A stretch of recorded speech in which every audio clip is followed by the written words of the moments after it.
I know and people I haven't seen before. Thank you all for coming up. And if you haven't, show of hands, anybody hasn't been up here before?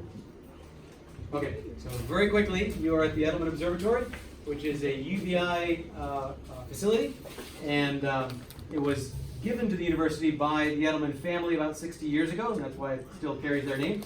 And the Etelman family built it as a vacation home. They came down here, and when they were vacationing here, they were great amateur astronomy enthusiasts. They built their house with a telescope inside. If you guys have been up on the roof and saw our so-called Virgin Islands robotic telescope inside the dome, that's a new telescope, but it's built on top of, it's mounted on top of the platform and the pedestal that the Etelman family put in here 60 years ago. So we're reusing all of their infrastructure. How did we get it? Well, the family decided to move away in the 60s, and when they did, UVI had just been formed. It was then the College of the Virgin Islands, and they were kind enough to donate their entire house to the university for use as a science facility and teaching facility and all that kind of great stuff. So the university's had it ever since. About 20 years ago, some faculty got together and decided to try to update it to do modern science, take out the old telescope that was then 40 or 50 years old, and put in that new telescope that you saw upstairs, which was called the Virgin Islands Robotic Telescope. And that was about 20 years ago. I came down here about 10 years ago to try to increase the amount of science that we were doing, the amount of students that got involved in doing that science. Along the way, we've created a physics program at UVI. You've met probably up on the roof. If you've been there, several of our physics students. We have a physics student in the audience down here with us, and a physics student back at the back of the room with me. So they are all students in our new Bachelor of Science in Physics with a concentration in astronomy down at UVI. Had our first graduates last year. And this facility is kind of central to what a lot of those guys do, right? Much of the astronomy research that we do here, both as scientists, myself and the 3 other physics faculty that you might have met up on our roof, we do a lot of our work using the telescope here. We also involve our students in a lot of the work that we do. Part of what we also do at the facility is events like tonight. So we invite the public up to come up and hear a little bit about what we do. I'm telling you guys. But also, we want you guys to be able to use our equipment, see the stars through our telescopes, and also maybe learn a little bit about an interesting science topic. So I tried to come up with something to talk to you guys about each time we hold one of these. We try to do about once a month, either here at the observatory or down at our UVI library and planetarium. So tonight I thought I'd talk to you a little bit about cool things that you can demonstrate to yourself through some simple science experiments. And I got thinking about this because of something that we're about to witness in about 2 weeks. And we're going to hold another event at UVI's library. We're going to have our UVI planetarium set up. Anybody been to the planetarium? Our inflatable planetarium?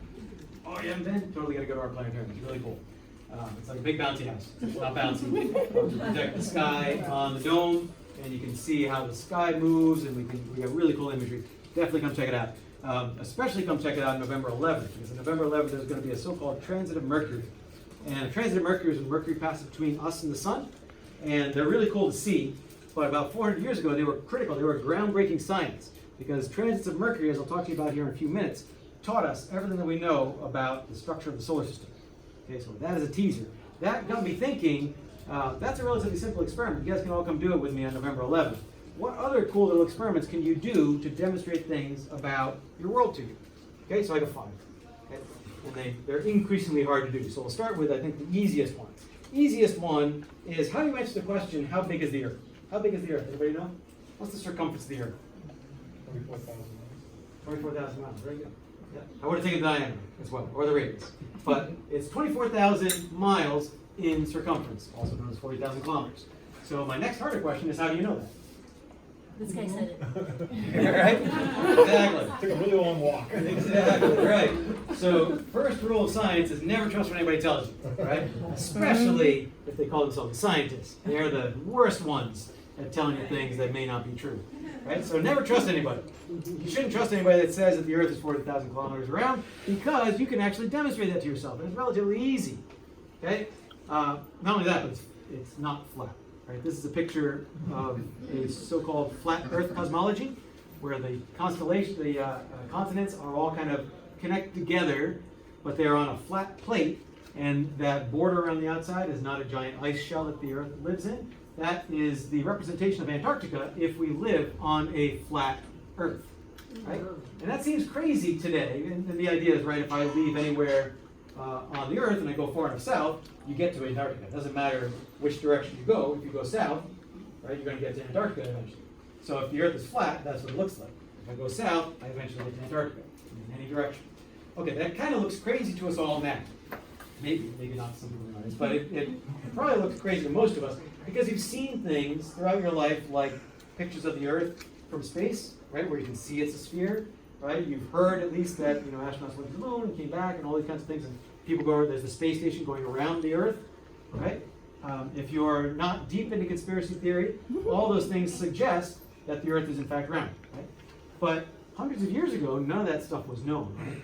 So the flat Earth cosmology was not crazy hundreds of years ago, or at least it as a scientific supposition wasn't crazy hundreds of years ago. So how can you demonstrate to yourself that it's wrong? It is wrong. The Earth is not. Okay? So there's a really easy experiment you can do, and all you need is a meter stick. Okay? So I can measure the circumference of the Earth with a meter stick. One way is what you just suggested. You can go for a walk, right? That is a really hard way to measure the circumference of the Earth with a meter stick, what this kid is doing. It's going to take a really long time. And there's a lot of water out there, so it's going to get really hard at some point. But there's a better way, which is to turn the stick on its end, like these people are doing. Okay? So how can I measure the circumference of the Earth with a stick held on its end? Anybody notice what these people are doing here? Shadows, right? So one girl there is measuring something about the shadow with her stick. Okay, and this is an experiment that was done by a Greek named Eratosthenes about 2,000 years ago. And Eratosthenes had heard that somewhere in a town called Cyan, there was a certain day of the year, the summer solstice, where a stick held vertically like this didn't cast any shadow. So basically the sun was directly over the stick. That's what that would mean, right? You hold the stick up, and there's no shadow. It must be that the light source is directly above it. But he also knew that where he was in Alexandria, there was no day of the year that ever happened, even at noontime. There was always some little shadow. Okay? And it turns out that the further away from the equator you get, the bigger that shadow gets. He didn't know this, right? Nobody knew exactly how big the Earth was. But he figured out that if I could measure how big a shadow my stick casts, and I do it exactly the same time that my friend down there in Cyan is holding his stick with no shadow being cast, I should be able to measure the angular difference on the sphere of the Earth, how far away I am angularly from my friend. Right? Because the angle that that shadow of my stick is casting, if I draw sort of, everybody loves trigonometry, right? We all love trigonometry in high school. I'm about to do a little bit of trigonometry with you, okay? Right triangles, you guys all remember right triangles? Know them and love them? I'll test you on the way out. Okay, the idea is if there's a shadow cast from the top of my meter stick, right? It's forming a little triangle from the top of the meter stick down to where the shadow ends, then it comes back to my meter stick and it makes a little right triangle, right? So I can measure with a little bit of sine, cosine, and tangent. Oh my God, those words he said, right? If you can measure the distance of that length of my triangle, how long the shadow is, right? And I know how long the base of my triangle is, I can figure out what the angle is and I can go backwards, right? So if I know what the angle is, that tells me how big a shadow is or vice versa. Okay, well what's that going to do for me? If I know what the angle is, then I know how far away, I know how far away I am from Cyan in angle.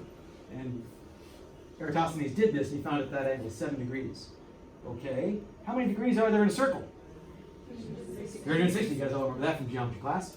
Okay, well if the Earth is a circle then, or a sphere, just a circle in 3 dimensions, then that means that the distance between me in Alexandria and my friend in Cyan, 7 degrees, is 360 divided by 7 gives you about 50. It's basically 1/50th of all the way around the Earth. You all with me? Awesome. Okay, so now all I gotta do is find out how far it is in miles between me in Alexandria and my friend in Cyan. Okay, and that's what Eratosthenes did. Paid a guy to go walk that distance, and he found out that it was about, I think it's 500 miles. So you do 50 times 500, and you get just about 25,000, right? 25,000. Okay, so it all works because the Earth is round. If the Earth was flat, there would be no shadows. Every meter stick would show the same thing, right? The light rays would come in the same, they would cast the same shadow. No Eratosthenes measuring the Earth. Okay, but because the Earth is round, you can do this. So you can do it too. Call up your friend in St. Croix. St. Croix is about a half a degree away from us, maybe 40 miles. Okay, so if you can call up a friend in St. Croix, get him to go outside with a meter stick tomorrow at noontime, you do the same thing. Measure the shadow really carefully. It's not going to be very different, but it'll be different by a couple of millimeters. If you can measure that, you can do exactly the same calculation I just did. And demonstrate to yourself exactly how big the Earth is. And you should, because why should you believe me? Okay, second thing I want to show you is, or second thing I want you to prove to yourself. You've always heard that the Earth rotates once every, how long? It says it on my slide? 24 hours, right? And you know that because what? Because, yeah, right? You got to get up and do the same stupid thing every day. I mean, same wonderful thing. We all love going to work. We love our jobs. But you do it every day, right? Yeah, but what else? Like, what comes up in the morning that tells you it's time to go to work? Sun, right? And the sun goes down roughly 12 hours later, tells you it's time to go home. Hopefully you don't spend the whole time at work. But the sun's movement, the moon's movement, the stars' movement through the sky is kind of the thing that suggests to all of you guys, right, that the Earth is rotating. But you only know that because you've been told it a million times, right? And you also kind of have other pieces of evidence that suggest to you that the Earth is a spinning orb that's going around the sun. You know all these things. Hundreds of years ago, thousands of years ago, nobody knew that. Nobody knew what the sun was, right? It was this big, angry ball in the sky, right? The moon was another weird ball in the sky. The stars were just points of light. Nobody knew what they were, or the planets. Okay, so there's no reason to understand that the Earth was like all those things out there. The Earth was the universe, and the sky was these spheres, these shells that rotated around us, the so-called geocentric model of the universe. Okay, what piece of evidence have you ever seen in your life to demonstrate that's not true, firsthand? Sure, you've seen those pictures in the books about the astronauts going around the Earth and the planets going around the sun. But what piece of evidence have you ever seen with your own eyes to demonstrate that it's not the sky rotating around you, it's you rotating on the Earth? There's nothing really that we can see outside that proves that to us. Otherwise, they would have known it thousands of years ago. It takes some extra knowledge, but you can do something. And it was first done about 170 years ago by a man named Foucault. He built a pendulum. The Earth is not the center of the universe, by the way. This is a so-called, sorry, these are star trails. This is evidence that could go either way, right? That could be the Earth rotating, right? The North Star is the one in the middle. But if you didn't know any better, that could be the sky rotating, right? If I don't know what those stars are, that might be the sky rotating around you. Okay, the Foucault pendulum is a giant ball, as heavy as you can get it, attached to a really light, very strong cable, as light as you can get it, that goes really high, as long as you can get it, and then is as frictionless a hinge, so basically a nice little hook at the top that doesn't have any friction in it, or as little as you can get. If you do that, and you set it swinging, you get a behavior like this. Okay, you get this very slow oscillation back and forth. Okay, and what that pendulum is doing, this one I'm showing it is in Portland, Oregon. It's in the Portland Convention Center in Oregon. And you can see the big cable that goes all the way up to the roof of this convention center, super high. I don't know if that's like 70 or 80 meters. There's a really famous one in Paris. That was the original one that Foucault built. That pendulum just goes back and forth all day long. That's all it does. It's not going in a circle. It's not going in an ellipse. It's going dead back and forth straight. That's the purpose of having it be really heavy, really light string, really tall. It makes it go straight back and forth. But if you look at that little ring that it's traveling through, you notice it's got these little discs, and some of them are knocked down, and some of them are about to be knocked down, but not yet. Why are they getting knocked down? Because we're spinning. The ball's going back and forth in a dead straight line. Meanwhile, the Earth rotates. As the Earth rotates, Portland rotates. As Portland rotates, the Portland Convention Center rotates. The ball keeps going in a straight line. The Portland Convention Center building rotates around underneath that ball, and the ball starts knocking down all those little spheres as it goes. Throughout the day, I'll knock all those down. Okay? That is the only piece, and you can do this. You can build a Foucault pendulum in your basement. You can't get it, the smaller they get, the less accurate they get, and the quicker they stop oscillating. But you can build one of these. Get yourself a bowling ball and a really strong piece of cable from Home Depot, and then, find a big stairwell where you can get like 2 floors, and then convince somebody to let you do this in their house. And build a Foucault pendulum, and if you let it run for an hour or two, you'll see that it rotates around. It's not rotating around, the Earth is rotating around under it. Foucault pendulum, they're really cool. Okay, next thing, all the planets are really far away from one another. You know that. How do we know that? We know that in part thanks to this guy. Anybody know who this is? So one of Galileo's friends, a little bit before Galileo, Johann Kepler. Okay, I was going to put one of my astronomy students in the spot, but I won't do that because she ducked out just when she saw that the astronomy slides were coming up. She's like, I'm getting out of here before he calls on me.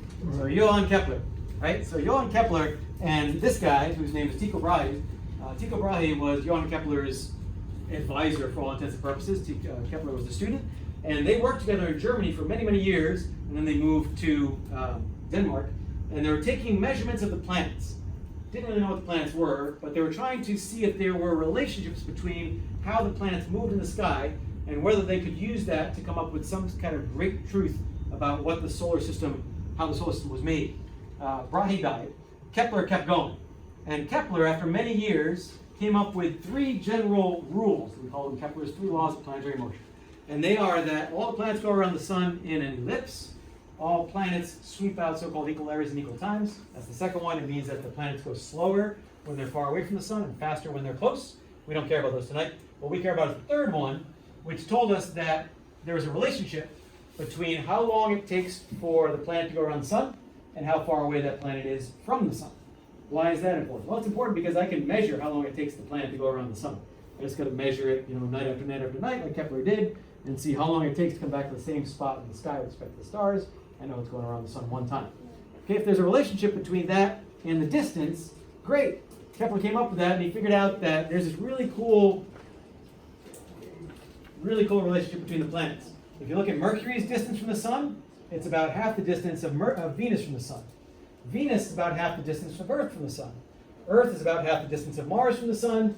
Mars is about half the distance of actually nothing, but that's because there should be something there, and it never got together, so it's an asteroid belt. So Mars is actually half the distance of the asteroid belt from the sun. The asteroid belt's about half the distance from Jupiter. Jupiter's about half the distance of Saturn. Saturn's about half the distance of Uranus. You see where I'm going with this, okay? So there was this really cool but strange relationship between all the planets. And one of the things it said was the further out you get, the further away everything gets. But we still didn't know how far that was. There was no meter stick.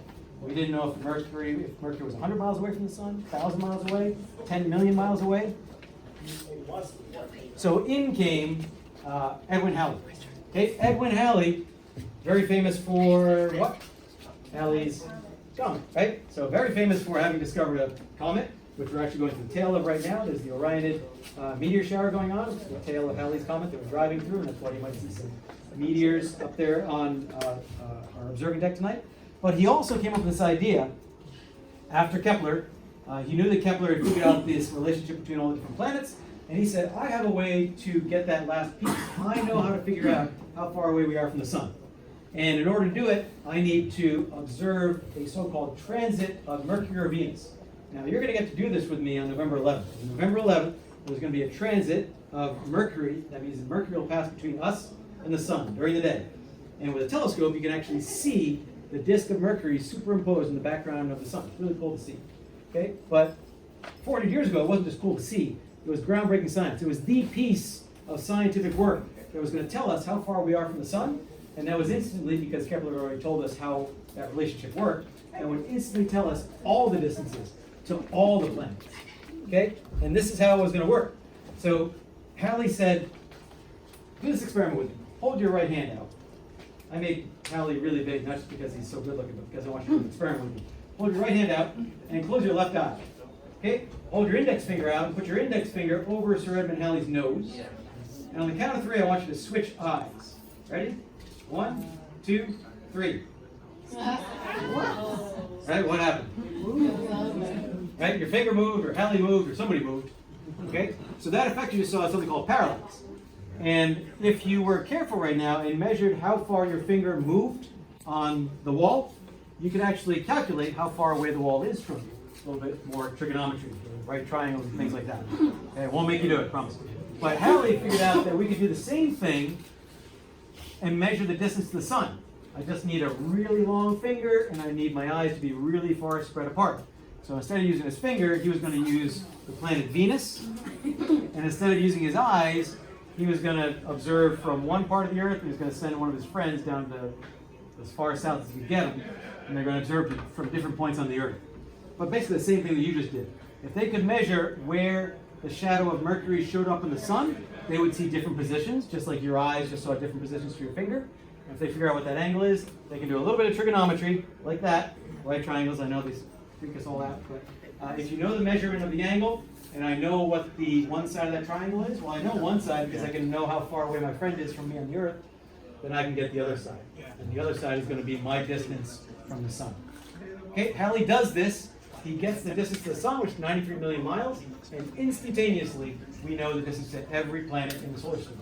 Not only that, but once we know the distances, we can also figure out the masses of all the planets. So in one fell swoop, just by making an observation of a transit of Venus, Edmund Halley figured out all the secrets of the solar system that had been mysteries for hundreds, thousands of years. And you can do that November 11th. So come check us out. We'll have solar telescopes set up on the library. Bryce Orange is actually a solar observer. He's up on the deck helping you guys out tonight. He's our resident astronomer here. Celine Prentice is standing next to him, and she was just here in the back room with me. And she's going to be there as well. These are some pictures from one of the last transits of Venus that Bryce Orange actually took and wrote some scientific work on. But that's kind of what you're going to see. I got a nice little video of the last Mercury transit here, taken by some NASA satellites. So this is a little bit more high definition of what you're going to see if you come down to the library.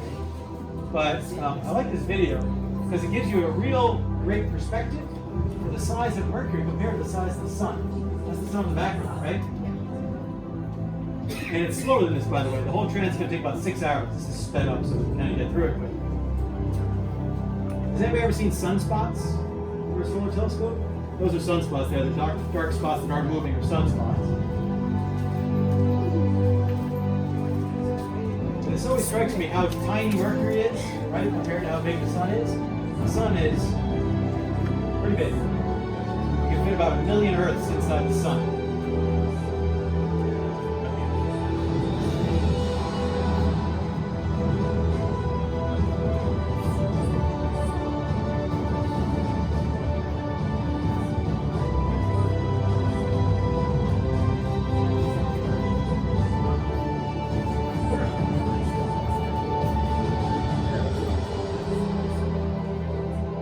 Down and visit us on November 11th, you're actually going to see a white light picture of the sun, which looks kind of like a yellow disk. These are all taken in different wavelengths. This is called ultraviolet, so you're seeing some of the coronal loops, we call them. They're basically magnetic fields that are holding plasma in little loops on the surface of the sun. In the white light, you don't see that. You just basically see that white ball out there. But you will see that disk of Mercury passing across the surface.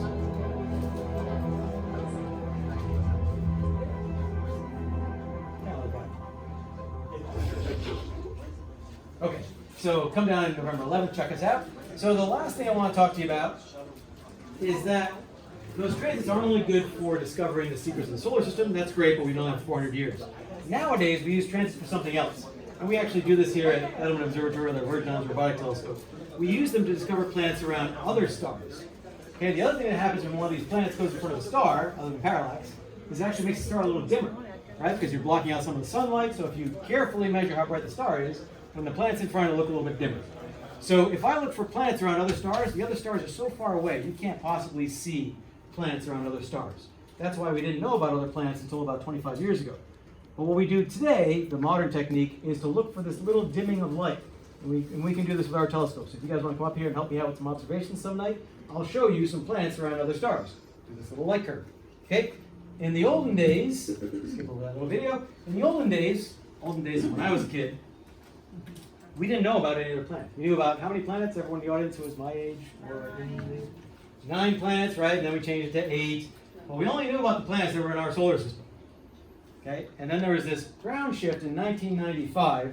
These two guys, their names are Michel Mayor and Didier Queloz, and they just won the Nobel Prize in Physics this year. They shared it with a third person who did some cosmology stuff. But they won their share of the Nobel Prize for discovering the first planets around a sun-like star outside of the solar system.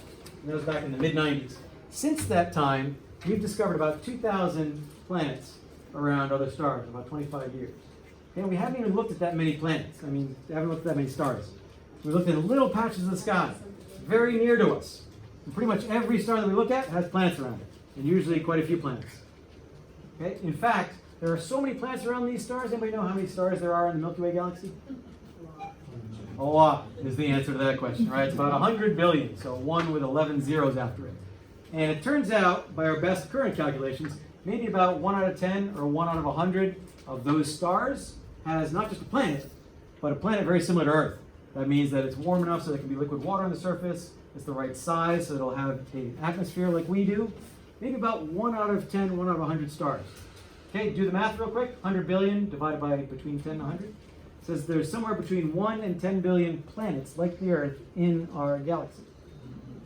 That is completely different from the story I heard as a kid. Right? When I was a kid, it was maybe there's planets, probably not. It's probably just Earth and the solar system because it's so freakishly unlikely that planets would ever form around a star. It just can't happen. Well, we have learned otherwise. Okay, so now we know there are probably a billion or billions of planets in the solar system, in the galaxy. What's the next big question? Life, right? Is there anybody on those planets? Right? We're working diligently in our own solar system to try to answer that question. You probably know we have rovers on Mars. We're getting ready to send a satellite in a few years out to the moon Europa around Jupiter, which is an ocean moon. Try to see if there's anybody in there.